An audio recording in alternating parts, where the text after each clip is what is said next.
Hi everyone, thank you very much for attending today's show and tell. It's really good to see so many of you here. The purpose of today's session is to tell you more about the Plan Your Pathway app, which is developed by colleagues at Brent, and how it helps young people contribute to their pathway plans. We'll also have the opportunity to see the app live in action, so very much looking forward to that. In terms of the format for the session, we'll start with the kind of the explanation of the app and the demo first, and there'll be an opportunity for you to ask questions right at the end. In the meantime, please do put questions in the chat, because Maddie and Dave and myself, we can kind of try and help and answer those in the meantime, but we'll definitely answer those at the end, if not in the meantime. But for now, without further ado, I'll hand over to my colleague Maddie from Brent. Thanks, Gunter. So, hi everyone, I'm Madeleine.Leathley. I'm on a digital workstream lead in digital transformation team at Brent Council, and I've been working with our children's colleagues on developing this app, and also with our technical partner Emphasis. And Dave is here today from kind of the development team, and he'll be leading the demo of the app. So I'm just going to share my screen and give a bit of context on why we chose to develop an app here at Brent. Bear with me.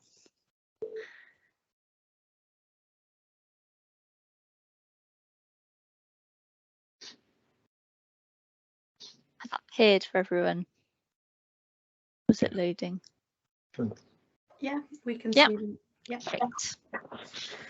So just some context on why we chose to create the Plan Your Pathway app at Brent. So in 2019, we started a new programme called Reimagining the Pathway Planning Process for Brent Council. Really rolls off the tongue. And really the programme sought to kind of find a solution to the problem of kind of interacting with the pathway plan and making sure we were using something that really empowered young people and met the objectives of the pathway plan, rather than leaving it as kind of a statutory document that we just had to fill out and didn't always kind of meet the needs of the young person or get the engagement from them. And hopefully you will kind of recognise those same challenges in your areas. So we did a bit of exploration kind of on what's out there at the moment, but also spoke to our young people on what they wanted from pathway plans and where there could be improvements. So from that research, we learned a few things. Obviously that they're statutory for all our young people transitioning from care, but also that the paper-based form was very process driven. A lot of our young people fed back they found it really difficult to engage in the process. You can imagine they'd meet with their social worker or personal advisor, they talk through something, later on, a couple of weeks later, they might get a printed version of the pathway plan sent to them or handed over to them, and then they're expected to kind of be aware of that pathway plan for the next 6 months. Now, don't know about many of you, but when I was 16, 17, if I'd been handed a wad of papers, they'd have been in the bottom of a rucksack, kind of lost forever. And when those conversations came up again 6 months later, kind of young people felt they couldn't really remember what had happened 6 months ago, and they hadn't continued to engage with their pathway plan in that time.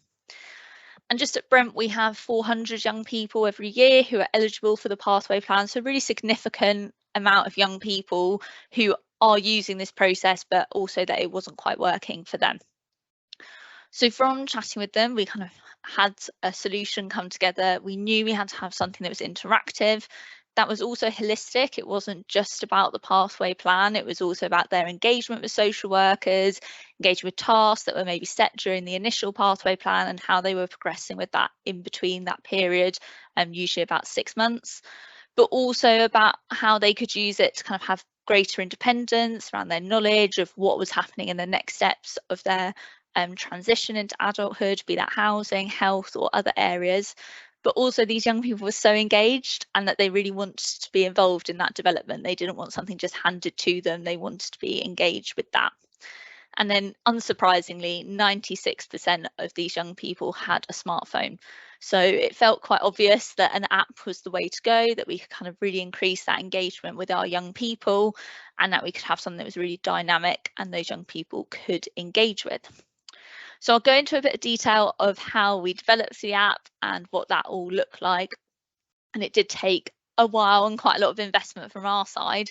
But I think without further ado, I'm going to hand over to Dave, who will be able to show you a demo of the live app.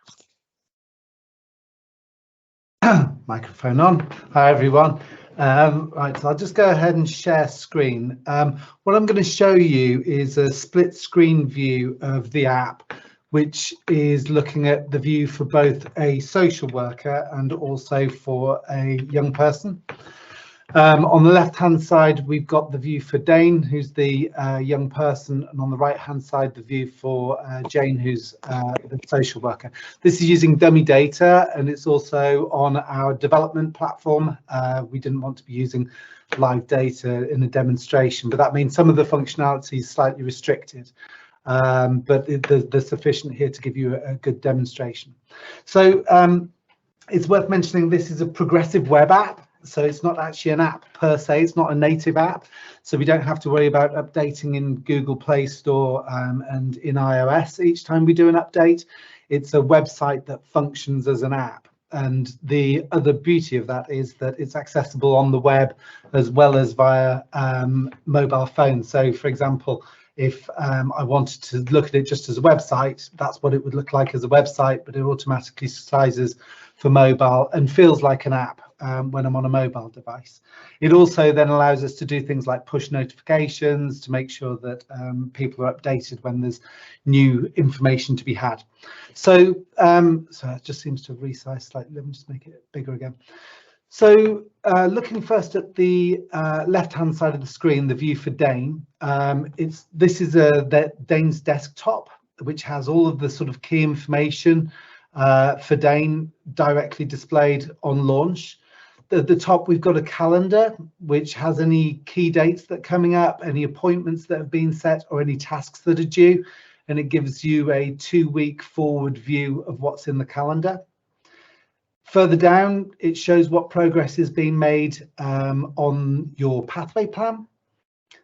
And then we've introduced elements of gamification. So for example, if you set a task for Dane, you can also assign a badge that Dane would earn if he achieves that task. And you can see here the badges that Dane's earned to date.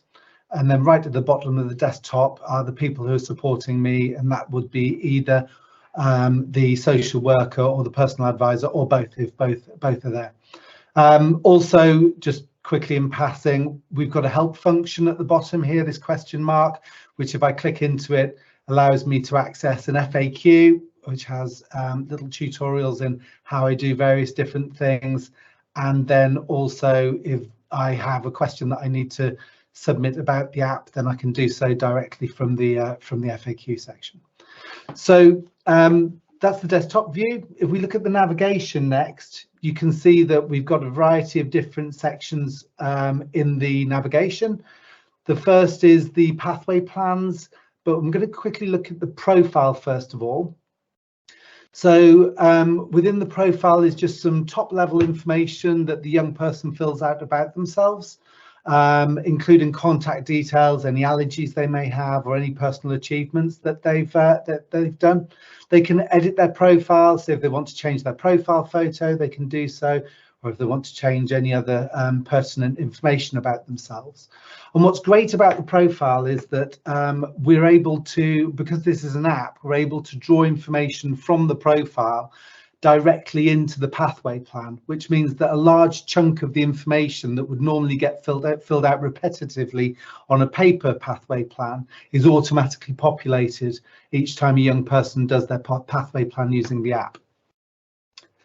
Moving on from the profile section, if we look in the pathway plan section, you can see that it's broken down into 3 separate sections.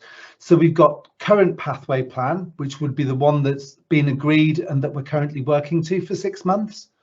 We've got next pathway plan, which is the one that we're busy filling out and is about to be submitted.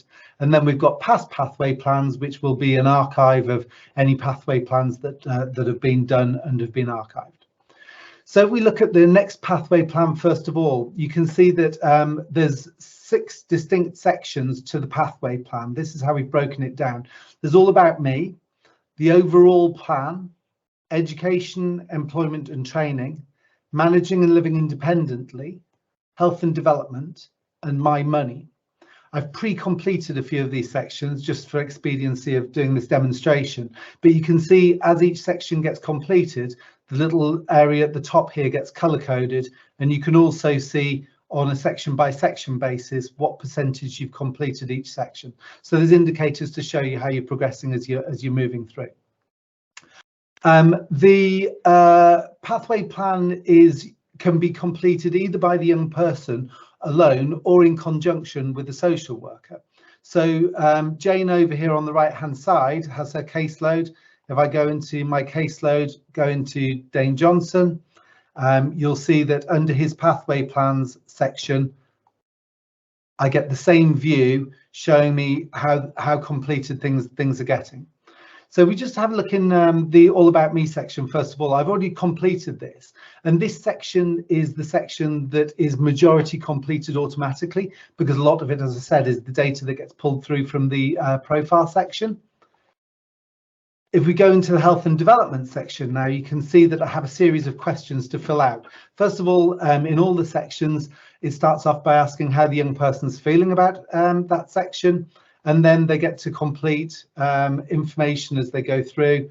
And as we do so, that then shows up as progress as and when we save the section. So if I just click on next. At the end of each section, you get the opportunity to assign tasks. And if you assign a task to a specific section, that gets color coded for the young person. And when it appears in their overall tasks list, they'll know that that's associated with that section of their pathway plan. I won't assign a task at this stage. I'll just go ahead and complete the section. And you can see now that I'm up to 93%. So I've obviously missed something in health and development. Let's just go ahead and stick some information in here.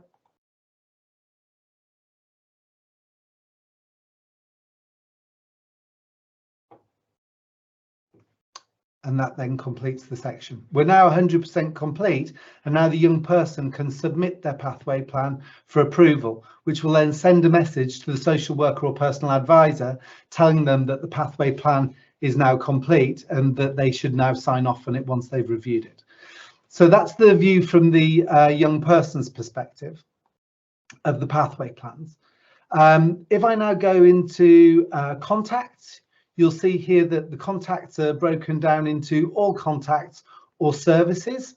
Contacts are the key contacts that a young person might need in carrying out their life. They can also add their own contacts in here. So for example, if I wanted to add one in, I can click on add new contact, and I can put the name and details of a person who's important to me at that point. And then you can speedily access all of the contacts that are in here.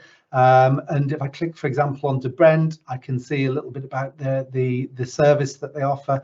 And I've also got a phone icon that I can click to dial, or I can send a text message as well. And if there's a web address, there's a URL there. And also I can bookmark items, which means that they're easily accessible for me the next time I come back to my contact section. And there you can see one that we've bookmarked earlier. So that's the contact section. Looking down now at tasks, you can see that I've got tasks split up into upcoming tasks, overdue tasks, and completed tasks. Upcoming, I've got 8 tasks here. As and when I've done a task and I'm ready to mark that as complete, it's just a tick box function, and that will then send that task into the completed section. And as and when tasks go overdue, they appear in my overdue section, which just gives them a little bit more urgency. The tasks that are in here, I can either set for myself by clicking on the plus icon here, or I can set for someone else. So if I need to assign a task to my social worker, I can do that simply by putting the person's name, date, and the task details and assigning the task. And that will then assign the task over to my social worker. So that's the tasks section. We also have a section called My Options. And My Options is split into 2 areas. It's split into 16 to 18 or 18 plus. Depending on what age I am, I get to see either just the 18 plus if I'm over 18, or if I'm in the 16 to 18 category, I get to see that category plus what's coming up for 18 plus. And this is just a variety of information which is specifically to help guide young people as they're moving through their leaving care journey. Finally, we have some app settings. The app settings is mainly about notifications. So it's saying what types of notifications would I like to receive and how would I like to receive them. You can either receive them as push notifications or as an email or as an SMS. So that's the view for the young person. I'm just going to go over into the view for the social worker or personal advisor on the right hand side. And you can see here that I also have a desktop view, which again gives me a calendar, which just shows my tasks as a social worker. There's the one that Dane assigned to me. I can click that to show that as done.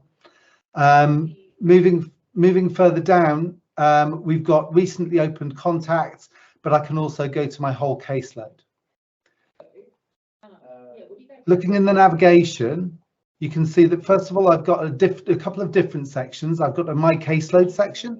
These are all the young people that are in my caseload currently, and I can add to and remove from my caseload just by clicking on the little bookmark icons here. As well as managing my caseload, I can also send group notifications. So let's say, for example, I want to invite everyone to a picnic in the park. And that's going to be in a couple of weeks' time because I'm guaranteed some good weather. I can either notify individual people or everyone who's in my caseload list. If I want to, I can attach a PDF, for example, as an invite. And then I click on send, and that will then send a notification to all of the young people in my caseload to let them know that there's a picnic in the park coming up. As well as being able to manage your caseload from the My Caseload section, from the All Young People section, you can search for and find young people to add into your caseload. So if a young person needs to be added in, you would just click on the little bookmark icon, and that will add the young person into your caseload. Obviously, if someone's already in someone else's caseload, then that person's excluded from being added to your caseload. So let's just go in and have a look at the view of a single young person now within my caseload section as a social worker. You can see that I get this kind of profile picture and top level data. I can then see general information about them, and also I can access their pathway plans. I can see what tasks they have and also see which ones are overdue. So again, if I need to help them with any tasks they've got going on, I can do so. I can see what contacts they have and keep an eye on any contacts that they've added themselves. And also I can see what badges they've already earned, and I can also assign some new badges to them if they've done something that's really good. And so finally, we'll just go and have another quick look at Dane and have a look at his pathway plan editing section. So we go into his pathway plan and go into next. You can see now that the information here is updated, showing that Dane has completed his pathway plan and it's ready to be approved and started. And so then the social worker just clicks the button to approve and start that pathway plan. And it then moves from the next section and into the current section of the pathway plan. And from here, once it's completed and it's been approved by both sides, you can download the pathway plan as a PDF. So if you have to upload it to another system, then such as Mosaic, you can do so directly from the app or from your desktop. So that's the overall view of the app from both the young person and the social worker perspective. Maddie, I'll hand back to you now if you want to continue the presentation. Thanks, Dave. Now I'm on mute. So just as some context on kind of how we developed this and how we went about it, hopefully you can see how it has been kind of built in quite a sophisticated way, but also in an accessible way that all our young people kind of are able to engage with it. So to get to that design point of view, we had a series of in-person workshops. So this shows how long it's been taking to develop, because this was pre-pandemic, where we had an external design facilitator come in and really work with our young people, but also social workers and personal advisors to really capture what would be right for them. So this included kind of story mapping, a bit of ideas development, and also some solution definitions. So the young people really engaged in kind of what they didn't like so far, but the technical experts could take them through the journey of how an app could kind of resolve that and what processes need to be in place. They also worked with the young people and the professionals to distinguish what should be in our kind of phase 1 of the app, which is what we're in at the moment, but also what should be later developed in phase 2 of the app, which we're hoping to kind of commence kind of later this year, early next year. So this just kind of captures what happened within those design workshops. So if you can see in the top right hand corner, that was the final kind of drawing that was presented to all the young people and social workers. And I think hopefully you can see how the app does reflect that. So we have really used what was kind of collected during those workshops to develop the app.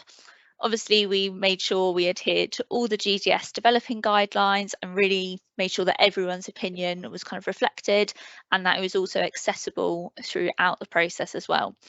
We also had to accept that for some young people, an app wasn't going to be able to meet their needs, particularly our young people who were going through the judicial system or those with disabilities that meant they weren't able to access online technology. So for that reason, the paper pathway plan is also still available in Brent. And this isn't kind of a mandatory app, but obviously we expect kind of a lot of young people would prefer to engage with it via an app rather than a paper version. So to take us through the development cycle, I won't go into this too much because I don't want people to have their afternoon nap while we're on the call. But the actual development was done in kind of an agile sprint, 7 of those over a 14-week period. As part of that, we were completing all our DPIAs, any cookie licenses and policies around that. So that is all compliant with any local government kind of process within this app. And those kind of don't need to be too adapted to take forward. We also did a lot of work around our data requirements and actually identifying and testing how we could upload this sensitive data safely and securely to an app that was based on the Azure Web Apps system. And there was a bit of a challenge with that, to be completely honest. There was a bit of a back and forth, making sure that we were downloading the correct data, but also that we weren't taking any data that wasn't essential for this app, and that we were complying with kind of all our data protection requirements on that. And just to kind of point out here, at Brent, we use Mosaic as our social care system. In phase 1, the app is not integrated with Mosaic. So there is an auto download of the data every week, and then it's uploaded onto the app. When we enter phase 2 is when we'll be looking more at the integration with our social care system, once we kind of tested out any kinks around the actual app and its use at the moment. And then we moved on to kind of bespoke team training. So I know some of you on this call work within children's services. We were very aware that there are a lot of pressures on children's services, and actually we had to go to them with this app and really get them to engage and understand the use of the app for them. So we went to every team meeting. I think Dave and I went to about 12 over that time, and did bespoke training for each of those teams, and also provided follow-up videos that were circulated to all the social workers and personal advisors so they could kind of keep refreshing and reminding themselves of the benefits of using this app. What was also really crucial here was that we had kind of senior management engagement from across children's services, because it does require a bit of culture change. People are used to using the paper version, so to flip it onto this new app did require that senior management engagement, and we were fortunate that we did have that throughout from children's services. So in November 2021, which feels a long time ago, but isn't that long ago, we launched the app with our professionals first. So they had a month of exclusive access to the app, where it wasn't given to young people, but so the social workers, personal advisors could really get familiar with the app. And we felt that was important, so that then when they went to their young people, they already knew the process and they kind of weren't learning along with the young person. It also gave an opportunity for them to make sure the caseloads had come across properly in small things like that, so that when we did promote it to our young people, it was kind of the perfect app and there weren't any issues, because we knew if there was, that could really kind of damage engagement with the app at that stage. And then we launched with our young people, and we not only did that with our social workers and personal advisors, but also with our partners at Bernardo's, and also through different communications channels like WhatsApp groups and things like that. Part of the reason being, we also wanted young people to ask to use this app as part of the process, that it wasn't forced upon them, that it gave them that independence, that they could choose if they wanted to use the paper version or the app version. And so now we're in our continuous development stage. So since we launched in November, we've had the addition of notification tools for our social workers. So they now, I'm sure they love it, but kind of every week and every month get a reminder of the pathway plans that are coming up on the app and the links to kind of complete those. We don't have that system on Mosaic, so actually we're hoping that kind of increases engagement with the app, because it will direct all our professionals to that platform. One challenge I'd just like to share with everyone was around, we needed young people to have a personal email account on Mosaic for them to be able to access this app, because we do have dual authentication, so we did need that email there. When we launched the app with the social workers, there were only 100 young people who had a personal email address on Mosaic, so obviously that limited how many young people would be able to have access to the app. But by engaging with the professionals and showing them the benefits of that app over the month, we actually increased the number of email addresses on Mosaic to 250. So by the time it did launch, over 250 young people were able to access the app. Now onto UAT. So we did this with all of our stakeholders, so both young people and professionals. We had to do this remotely, which was obviously a new experience for us all to do, but Dave very fortunately knew of a program called Marvel app, which actually recorded the UAT on the young people's phones or desktops, whatever they chose to use, but also the professionals, and they were set with the different scenarios that they did in partnership with their professional. So it was a real test of how the app would work in real life, rather than kind of setting them to do things independently. And that really gave us insight into where kind of little frustrating parts were in the app, but also what really worked for some of our young people. So I'd like to share some feedback from one of our young people, so I'll be quiet for a moment and just let you read what they had to say about the app. Maddie, I don't know if it's just for me, but the slide seems to be stuck. They not move. For me, I don't know about others. Well, I can see an embedding. Quite. I can. It's fine for me. It's Oh, fine for me. Okay, so I might just be a delay. That's all right. Can you see it now? Yeah.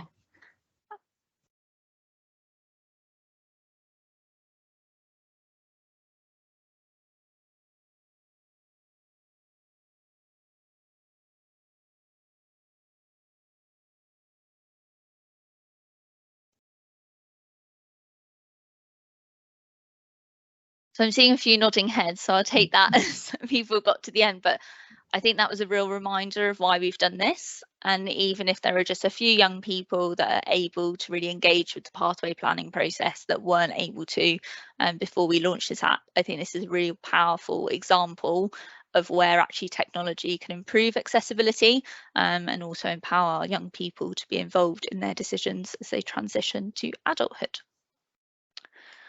So I'm going to stop sharing my screen, and we just were hoping to do a bit of a kind of, this is down to technology if this works, but to answer a few questions. It doesn't work because I didn't set up the meeting. So maybe we could use the chat instead, and people could just kind of answer this on their behalf. If you don't mind just putting your council at the start of the question, just so we can understand where other people are at in their pathway planning process. So firstly, how do you currently complete your pathway plans? So whether this is on paper, on an app, and if it is an app, be really interested to know kind of the name of that, or if you just do it directly on your social care system.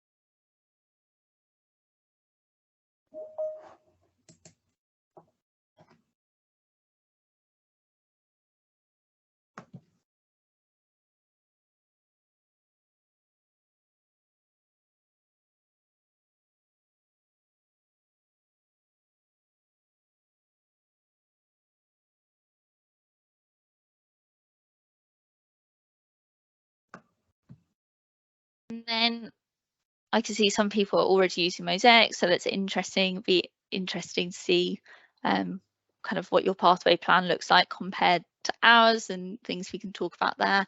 And just what features do you think would encourage kind of your young people, if it were to engage with this app? Do you think it would increase your engagement with pathway planning processes at the moment? If you prefer to speak, you can unmute yourselves and tell us as well.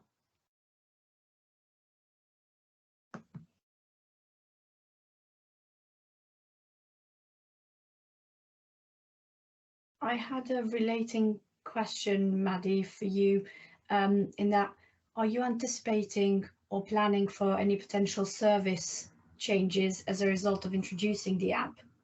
And I mean like service delivery type of stuff. So not at this stage. We would kind of be keeping it the same. What we have found from kind of just feedback from social workers is they're not necessarily having to do as many visits to young people, or they're able to use visits for more productive kind of conversations rather than just sitting and kind of filling out this form. So we hope that kind of as engagement with the app increases, that might actually increase capacity for staff to be able to have those conversations more. But that wasn't the reason to develop this app. No, thank you. That makes sense. Having quite a higher quality, kind of better informed conversations feels good. Thank you. Phobos, do you have a? Oh, sorry, apologies if I've pronounced that wrong. Not to worry. Madeleine, I just quickly want to double check with you, and I might have missed it because I dropped off the line for a minute or two. In terms of young people actually participating, completing pathway plans, what is the success rate at the moment in terms of completion rate? So when we were on the paper version, it was just under 50% completing their pathway plans. What we're not clear on was how many of those were actually completed together and jointly as a conversation, rather than it being a bit led by a social worker, as I'm sure lots of people experience. That was historically, and at the moment, what? So at the moment we're still in that kind of transition stage where we're trying to kind of improve engagement with the app. Okay. Because these plans aren't completed kind of all the time, we kind of expect it almost to take a full year, is what we've kind of based it on, to actually get that engagement improved over time.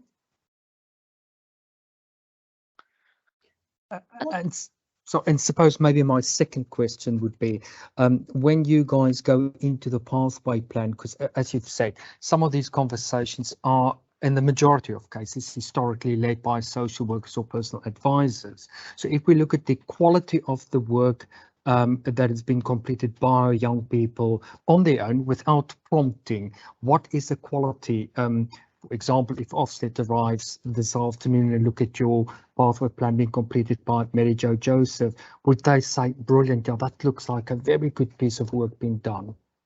So interestingly, this actually came following an Ofsted visit, and it actually was an Ofsted recommendation, which is what we've now taken forward, which is great.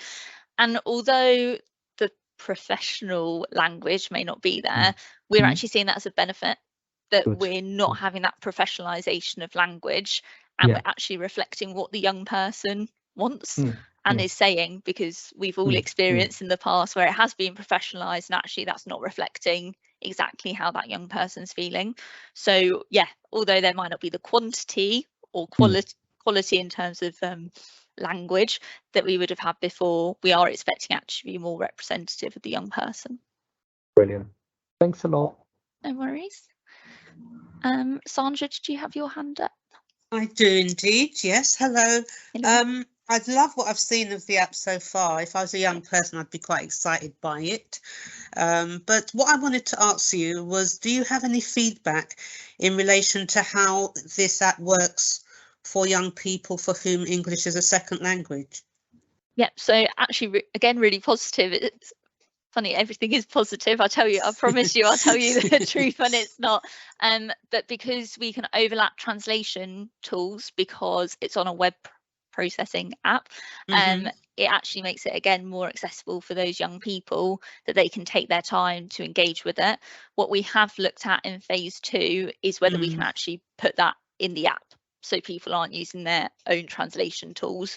But as with many London boroughs, the variety of languages that our young people speak, we didn't feel we could do it at this stage, because we couldn't just pick 1 or 2 languages. We would have to do it for all the languages that are spoken by our care leavers.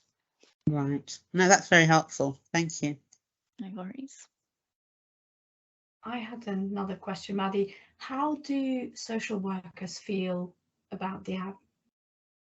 Good question. This one, I will be honest, it's taken time, and it will still take time. We haven't launched it in November and everyone's gone, oh brilliant, this is what I've always wanted. And that's where we've maybe gone down the different avenue of targeting young people to ask to use it, and allowing that to let the culture change happen. We're getting new social workers in, and this is presented to them as part of their training on day 1 now. And as that happens, we kind of hope that engagement will increase. But I hope all my colleagues agree, we do have kind of staff who've been in a department longer periods of time, who have used paper pathway plans for a long time. So to get their comfort level to change, we accept will take a bit of time, and we're just assisting them with that. Great, thank you. Right. Dean, do you have a question? Yeah, hello there. Yeah, Dean here from Lambeth. Looking at a more technical point of view here, number of questions around WCAG compliance and security and where the data is stored. Is there a sort of a basic sort of information document that you can share around like non-functional requirements, rather than sort of answering all those questions piecemeal here? Yep, so we can share kind of what we've put together, particularly around like our data protection, but also around the build. I'm sure Dave has a sheet on everything that's requested, and I've requested on his behalf. But yeah, we can share kind of technical spec. That'd be much appreciated. And also, if any local authority were interested in taking this forward, what would be the next steps on that? See, I didn't plant, Dean, I promise. Are you okay for lunch next Friday? Fine. Yeah. Later, Dean. If you could put your email in the chat, and we can arrange conversations, kind of have that conversation about what the next steps are. We are really open to kind of working with partners on developing this further. We think we've got it as far as we can at Brent at this stage, but would really like some insight from partners on the next steps for this app. How would that insight look to you? What are you expecting there? From the local authority partners? Okay, so what we're saying is, obviously we've put in kind of significant financial investment to get it where it is. We have come up with a potential cost for our early partners to engage with, which is significantly lower than what we've invested in it, but with the understanding that we'll be able to have that development relationship and kind of take it to the next step.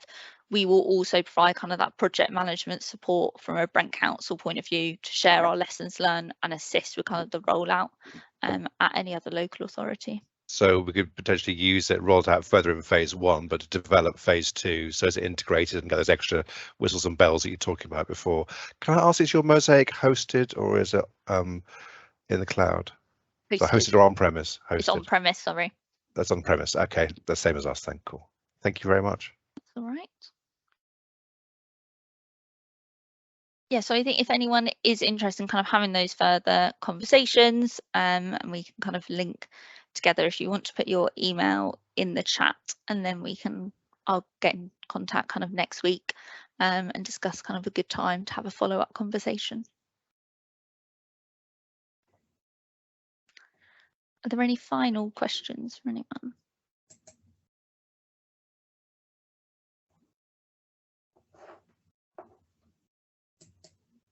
No, any challenges? It's Dean here again, if I could. Sorry. Again, non-technical. I'm not a social work experienced person thing, but in respect of those who are now using this pathway, those who have got a potential to use the pathway plan or currently are, what percentage are now using the app? So at the moment, we have 250 young people who have access to the app. The actual pathway plan completion levels are quite low, to be honest. There's, yeah, we can't kind of dilly and dally around that, but we are kind of working to boost that at the moment. So 250 users, and then all those people, those that would actually be have a pathway plan in their part of their. Good. Okay. Excellent. Thank you. Do you have any, sorry, Maddie, just a follow-up question. Do you have any insights on kind of those, on why that's happening, the kind of low usage?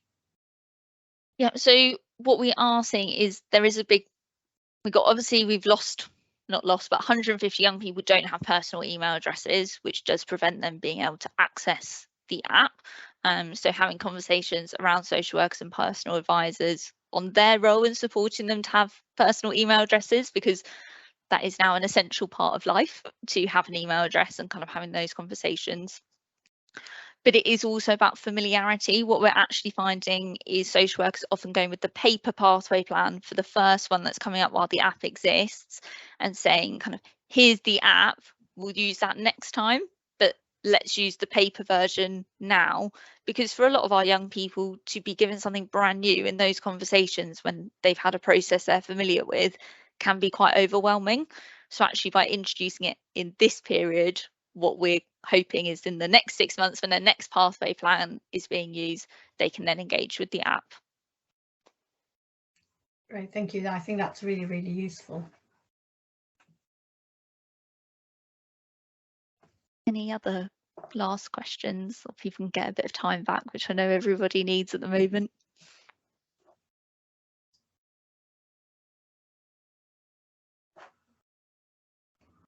And Maddie, can people contact you after this if they have any questions at all? Yeah, I will put my email in the chat now. Yeah, please feel free to drop me an email, but those who have put their email in the chat, I'll send you an email early next week. Great. Well, thanks everyone. Just to say thanks, Maddie and Dave, for presenting. I think it's been really, really interesting actually to hear about the app, and best of luck with phase 2 as well. And if you wanted to do another show and tell on phase 2, we can definitely arrange that with us. And thank you to all the colleagues who made the time. Yeah, thank you very much for your time. If you have any questions, again, Maddie can answer those. But just to say, have a good rest of your day. Thank you. Thank you, Thanks, everyone. Thanks. Bye. Thank you. All the best. Bye-bye. Bye-bye. Bye.